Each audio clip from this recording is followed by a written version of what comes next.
Many of us have experienced this problem before. You go to check on your plant and it's wet, too wet. There might be a bad smell coming from it, and there may be even fungus gnats coming out of there. What you have is root rot.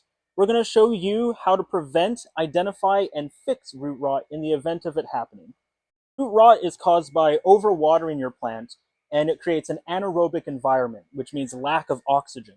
When there's a lack of oxygen, it not only suffocates the roots, but it also breeds special bacteria and fungi that can infest your plant and cause disease. If left too long, this can actually kill your plant over time. Overwatering can usually look like wilting stems, yellow or brown leaves, and mushy body parts on your plant. Each plant is different though, and they'll show different signs, so you'll have to make sure you research what plant you have to identify them. Prevention is always better than the cure, and the best way to prevent root rot is allowing your substrate to dry out sufficiently before your next watering. Most people have the idea that root rot is caused by too much water, but it's usually too frequent of water, not allowing the soil to dry out between the watering.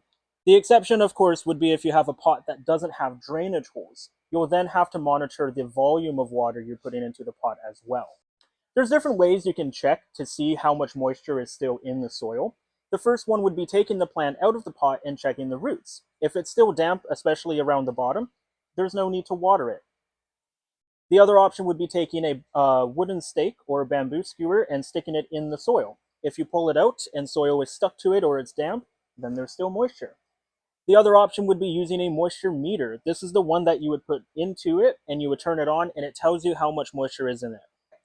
Some plants like succulent and cacti like to dry out completely before their next watering, but some more rainforest tropicals like ferns and calathea don't actually want to completely dry out before their next watering. It's important to do your research to see what plant needs what. So what do you do if you accidentally water too much and you're noticing signs of root rot? Well, the first thing I would do if you can is to take your plant and take it out of the pot, and if you have available, put it on a cloth or a towel. This will help speed up the drying process so that you can get to work on the plant right away. When looking at your plant, you should check the roots especially. Any rotten roots are going to be brown, black, mushy, rotty. They're going to have a bad smell. You're going to want to prune those away with clean, sharp scissors or pruners. After that, you'll want to remove all the soil as well. The soil will contain a lot of these bacteria and fungi, and you want to make sure that you're starting off from a clean slate.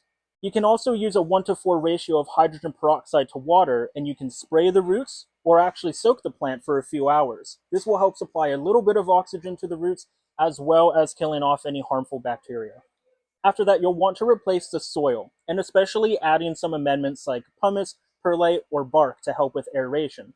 This will help speed up the evaporation process so that there's less chance of root rot in the future. If you follow these steps, you can help ensure the longevity of your plant and prevent root rot in the future. If you have any questions or comments, be sure to email us or let us know in the comments below and we'll be sure to answer you. Thanks for watching.